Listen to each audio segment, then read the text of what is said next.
नमस्कार विद्यार्थी मित्रों, काले आपणे रचना नंबर 1 નો અભ્યાસ કર્યો।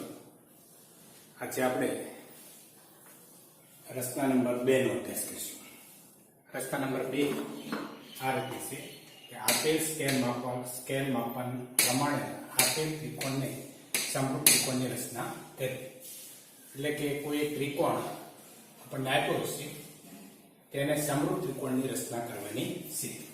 अथवा आ रीते पण पूछी सके स्वाध्याय 11.1 नो दाखला नंबर 2 છે કે એમાં કહેવામાં આવ્યું છે કે 4 સેમી 5 સેમી અને 6 સેમી બાજુવાળા ત્રિકોણની રચના કરો।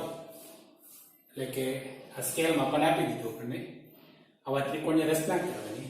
પછી આ ત્રિકોણની બાજુને અનુરૂપ તે બાજુઓથી 2/3 गणी बाजूवाळा त्रिकोणनी रचना करवानी अने आपणे रचनाना मुद्दा लखवाना छे।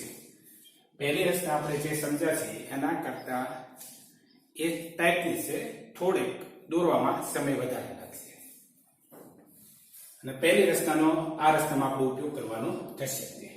तो पहेलुं काम आपणे शुं करवानुं? तो पहेलुं काम छे ए आपणे 4 सेमी 5 सेमी अने 6 सेमी बाजूवाळा त्रिकोणनी रचना करवानी थशे। तो एना माटे जो आपणे आ त्रिकोणनी रचना करवी होय तो सौथी मोटी बाजू 4 5 અને 6 આ માપ બદલાઈ નાખી બાજુના। તો સૌથી મોટી બાજુ વાળો છે એને આપણે ત્રિકોણનો પાયા તરીકે લેવાનો। ધારો કે સૌથી મોટી બાજુ BC છે અથવા 6 સેમી છે, તો એને આપણે આ પાયો લીધો BC। तो 6 सेंटीमीटर लंबाईनो रेखाखंड આપણે દોરવાનો, જેને આપણે શું કહીશું? પાયો કહીશું। 6 સેમી લંબાઈનો રેખાખંડ BC દોરી અને પછી આપણે શું કામ કરવાનું? તો કે બાકીની બે બાજુ 4 સેમી અને 5 સેમી, તો તમારે પરિકર જે આપણે માપપટ્ટી છે માપપટ્ટી ઉપર 0 મૂકી અને કેટલી ત્રિજ્યા લેવાની? તમારે 4 સેન્ટીમીટર। કેટલી લેવાની છે? 4। मारा स्केल में पण तमारे करता अलग ज छे, मोटी रचना दौरवानी छे એટલા માટે। तो 4 सेमी त्रिज्या તમે માપપટ્ટી 0 થી લઈ 4 सेमी त्रिज्या लो અને પછી કોને કેન્દ્ર બનાવવાનું? બી ને કેન્દ્ર બનાવી 4 सेमी त्रिज्या લઈ ને આ રીતે આપણે શું કરવાનું? એક ચાપ દોરી દેવાનું। પછી શું કરવાનું? આ 4 सेमी હવે 5 सेमी, તો ફરી વખત 0 ઉપર માપપટ્ટી મૂકી ત્રિજ્યા કેટલી લેવાની? તમારે આ રીતે 5 सेमी फिक्स करवानी। હવે સી ને કેન્દ્ર બનાવો 5 सेमी ત્રિજ્યા લઈ અને આ એક આપણે બીજું ચાપ બનાવો। બંને ચાપ જ્યાં સુધી ત્યાં આપણે શું નામ આપી દેવાનું? એ નામ આપી દેવાનું। ત્યારબાદ માપપટ્ટીથી આપણે રેખાખંડ AB અને રેખાખંડ AC ને શું કરવાના? જોડી દેવાના। તો આપેલ માપનો આપણે આપી દીધો ત્રિકોણ દોર્યો। ચાલો, તો તમારે પણ આ પ્રમાણેનો ત્રિકોણ દોરવાનો છે। શું કરશો? ફરી વખત બોલું છું। પહેલા કેટલા સેન્ટીમીટરનો? 6 સેન્ટીમીટર લંબાઈનો શું દોરશો? રેખાખંડ BC દોરશો। ત્યારબાદ શું કર્યું? तो क्या परिकर की मदद थी कितना सेमी त्रिज्या लीधी? आपणे 4 सेमी त्रिज्या लीधी। बी ने केंद्र बनावी 4 सेमी त्रिज्या लई अने शुं कर्युं? चाप दोर्यो। त्यारबाद परिकर पर कितना सेमी त्रिज्या लीधी? आपणे मापपट्टी मददथी कितना सेमी? 5 सेमी। तो सी ने केंद्र बनावी 5 सेमी त्रिज्या लई अने बीजो चाप दोर्यो। बंने चाप ज्यां छे त्यां शुं नाम आप्युं? ए नाम आप्युं AB અને AC આપણે શું કર્યા? જોડી દીધા। આમ માગ્યા મુજબ આપેલ જે બાજુઓ આપ્યા છે તે માપનો આપણે આ ત્રિકોણની શું કરી? રચના કરી। તો તમે પણ પહેલા આ પ્રકારના ત્રિકોણની રચના કરો।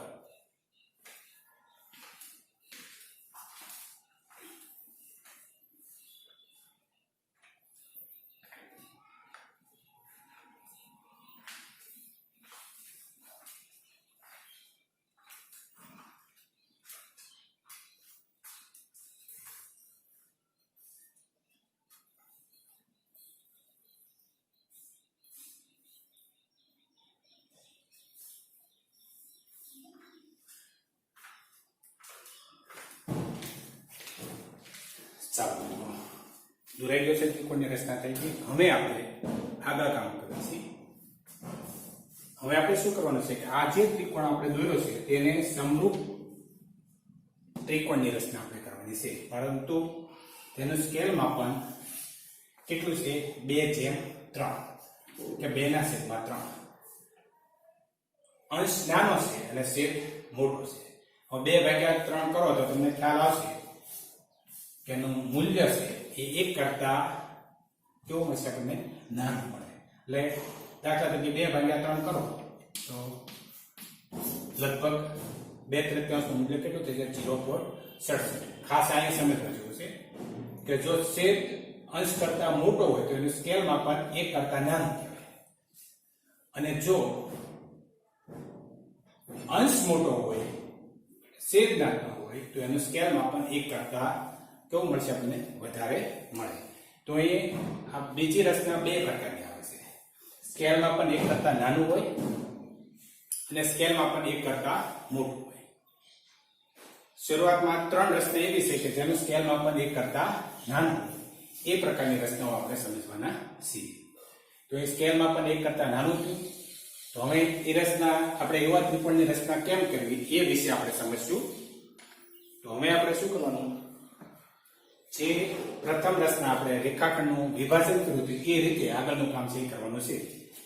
રેખા BC ના જે અર્ધતલમાં A છે તેના વિરુદ્ધ અર્ધતલમાં આપણે કામ કરવાનું. લઘુકોણ થાય તેવું કોઈ એક કિરણ, લઘુકોણ થાય તેવું કોઈ એક કિરણ આપણે કયું દોરશું? AX દોરશું. રેખા BC ના જે અર્ધતલમાં A છે તેના વિરુદ્ધ અર્ધતલમાં લઘુકોણ થાય તેવું કોઈ એક કિરણ કયું દોર્યું? આપણે BX દોર્યું. હવે શું કરવાનું? ગુણોત્તર અથવા તો સ્કેલમાં પણ 2/3 એટલે કે અહીં જે અંશ કે છેદમાં જે અંક મોટો હોય તેટલા, ટૂંકમાં અંશ કે છેદ જે મોટા ભાગ હોય એટલા ભાગ કિરણ BX ઉપર આપણે કરવાના થશે.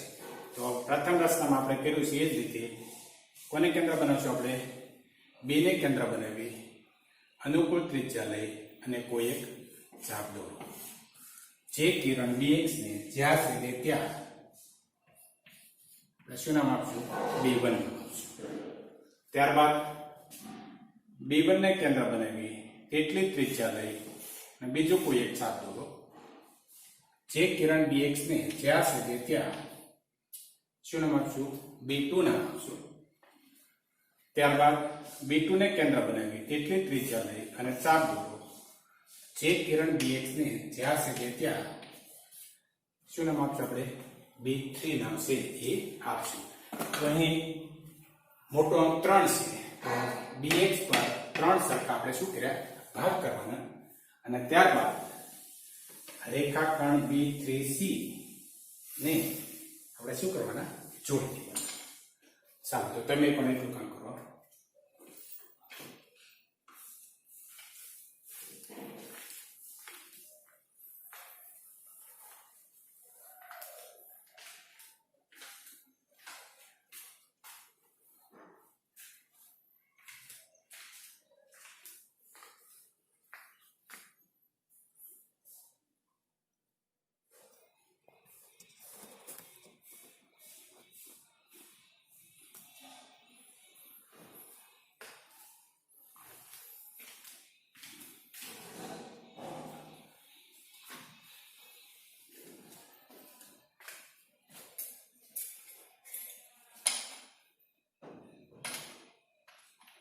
તો હવે આગળ આપણે જોઈશું. હવે આપણે શું કરવાનું છે કે ભાઈ B2 માંથી અહીંયા 2/3 તો B2 માંથી રેખાખંડ B3C ને સમાંતર રેખાખંડની આપણે શું કરવાની છે? રચના કરવાની છે. ફરી વખત શું કરવાનું છે? પહેલી રચનામાં આપણે સમજી ગયા છે એ જ રીતનું છે. B2 માંથી રેખાખંડ B3C ને સમાંતર રેખાખંડની રચના કરવાની છે. તો તમને ખ્યાલ હશે કે પ્રથમ રચનામાં આપણે શું કર્યું હતું? સમાંતર રેખાખંડની રચના માટે તો કે ભાઈ કોની કેન્દ્ર બનાવશું? આપણે B3 ને કેન્દ્ર બનાવી અનુકૂળ ત્રિજ્યા લઈ અને આપણે આ ચાપ દોરી B3 ઉપરથી પરિકાર ઉપાડી દઈશું કોને કેન્દ્ર બનાવશું આપણે? B2 ને કેન્દ્ર બનાવી. પ્રથમ પહેલા લીટી એટલી ત્રિજ્યા લઈ અને અહીંયા પણ આપણે શું કરશું? એક ચાપ છે એ દોરશું. આ કામ થઈ જાય પછી આપણે શું કરવાનું? તો કે એકરૂપ ખૂણાની રચના કરવાની છે. અહીંયા કેન્દ્ર બનાવશું. એટલી ત્રિજ્યા લેવાય. એટલે કે આ જે ચાપ અને કિરણ BX નું છેદન બિંદુ છે એને કેન્દ્ર બનાવ્યું. રેખાખંડ B3C અને ચાપનું જે છેદન બિંદુ છે એટલી ત્રિજ્યા લઈ અને કોઈ એક ચાપ છે આપણે દોરવાનો. ખ્યાલ આવી ગયો છે મિત્રો? હવે આ B2 ઉપરથી અહીંથી આપણે લઈ લઈશું.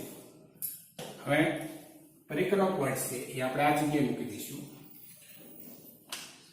ત્રિજ્યા પહેલા લીધી એટલી છે અને અહીંયા ચાપ આપણે દોરશું.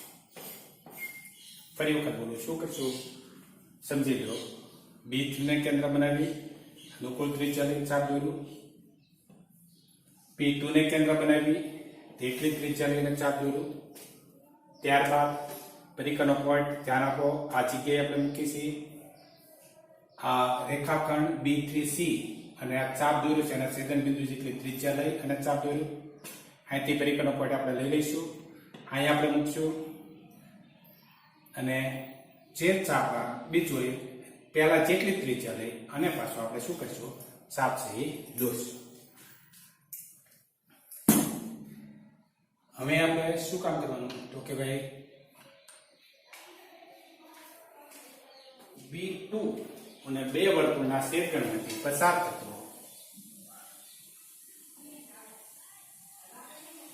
રેખાખંડ દોરવાનો. જે BC ને જ્યાં છેદે ત્યાં શું નામ આપો? C ડેશ નામ આપો. B2 અને બે વર્તુળના છેદખંડમાંથી પસાર થતો રેખાખંડ દોરો. જે BC ને જ્યાં છેદે ત્યાં શું નામ આપો? C ડેશ નામ આપો. તો અહીં તમે જોશો કે B3C અને B2C ડેશ બંને કેવી રચનાઓ છે? સમાંતર રેખાખંડો આપણને મળી ગયા. આ જ કામ આપણે પ્રથમ રચનામાં કર્યું હતું. તો હવે તમે પણ એટલું કામ છે એ પૂરું કરો. જો બાકી રહી જતું હોય તો તમારા વિડીયો છે એને શું કરવાનો? એ સમય પૂરતો આ ન સમજાવવાનો તો ફરી વખત પોઝ કરી અથવા પાછળ પુનરાવર્તન કરો અને તમારે આ બે એકરૂપ ખૂણાની રચના કરવાની છે.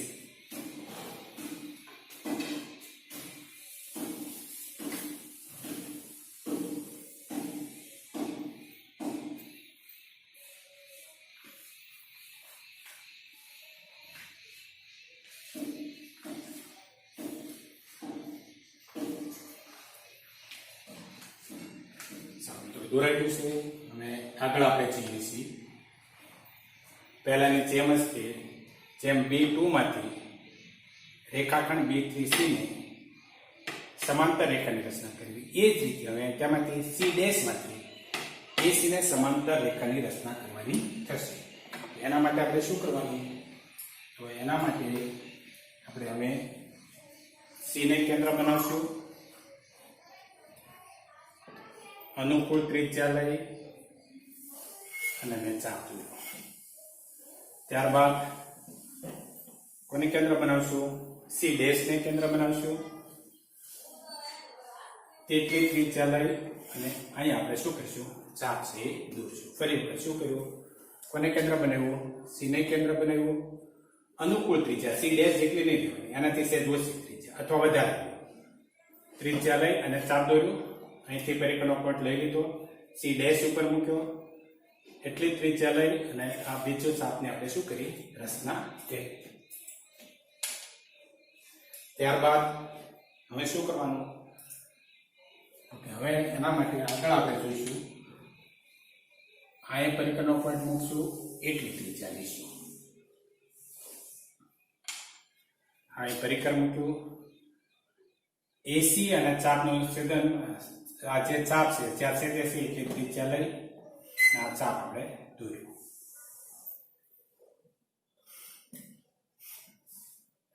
અહીંથી પરિક્રમા આપણે ઉપાડી લઈશું. આ જગ્યાએ મૂકશું.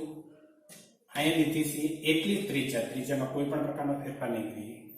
અને આ રીતે આપણે શું કરવાનું, ચાપ છે એ દોરી નાખવાનું.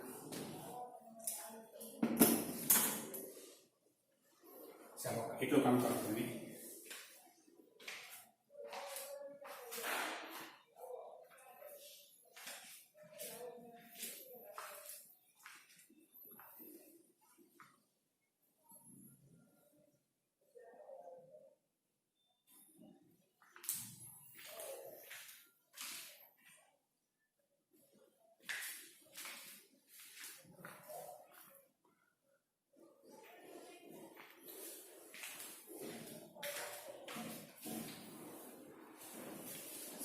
થઈ ગયું છે કામ.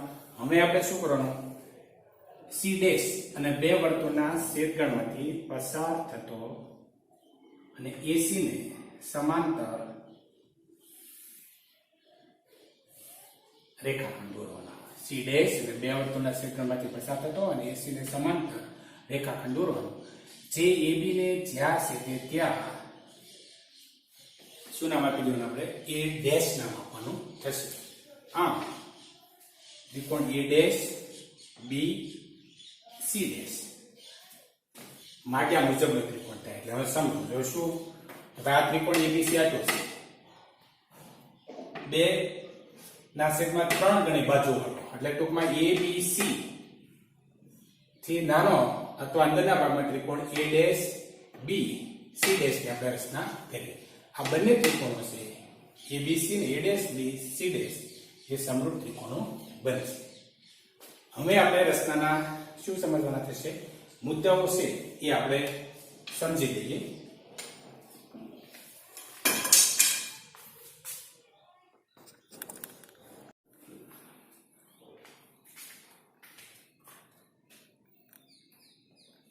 હવે આપણે રચનાના મુદ્દા સમજી લઈએ.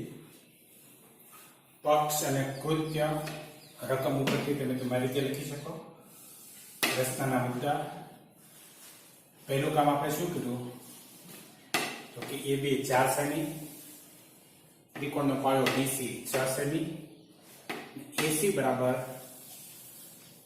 5 સેમી, એસી બરાબર 5 સેમી બાજુવાળા ત્રિકોણ એબીસી ની રચના કરી આપેલો. બીજો મુદ્દો આપણે શું કર્યું, રેખા બીસી ના જે અર્ધતલમાં એ છે, આ બે અર્ધતલમાં, આ ઉપરનું અર્ધતલ અને આ નીચેનું અર્ધતલ, રેખા બીસી ના જે અર્ધતલમાં એ છે તેના વિરુદ્ધાર્ધતલમાં લઘુકોણ થાય તો લઘુકોણ કયો, ખૂણો CBX લઘુકોણ થાય તેવું કોઈ એક કિરણ આપણે શું દોર્યું, BX દોર્યું.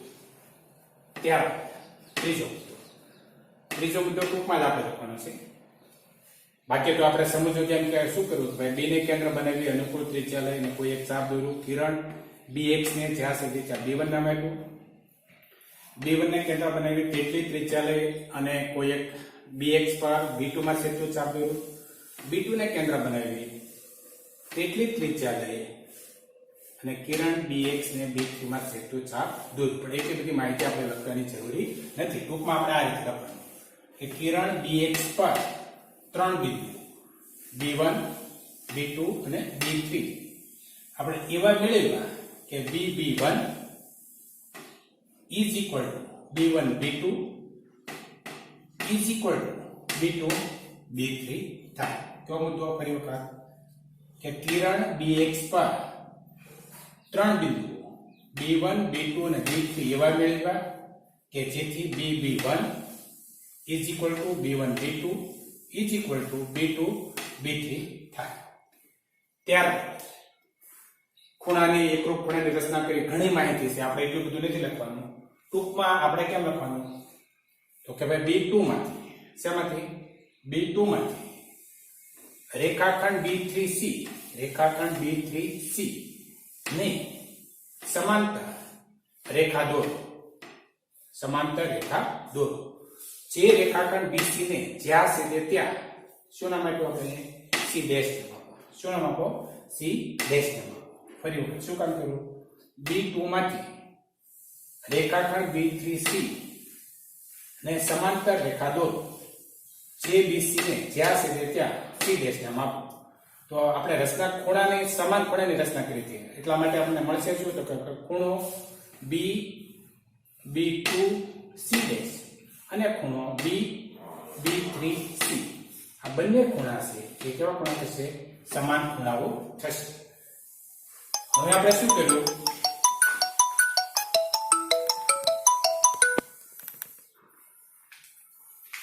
સી ડેશ માંથી આપણે શું કર્યું?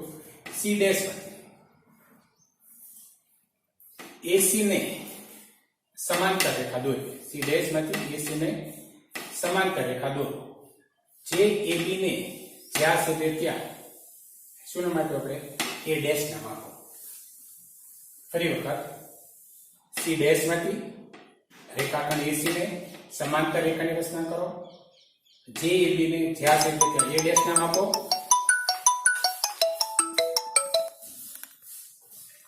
એ ડેશ નામ આપો. આમ ખૂણો એસીબી અને ખૂણો A dash C dash B બે ખૂણા થશે? સમાન ખૂણાઓ થશે. આમ આપણે કહી શકીએ કે ત્રિકોણ A dash B C dash અને ત્રિકોણ એ બી સી. આમ ત્રિકોણ A dash B dash C dash A માટેના માપ મુજબનો ત્રિકોણ એ બી સી ને સમરૂપ ત્રિકોણની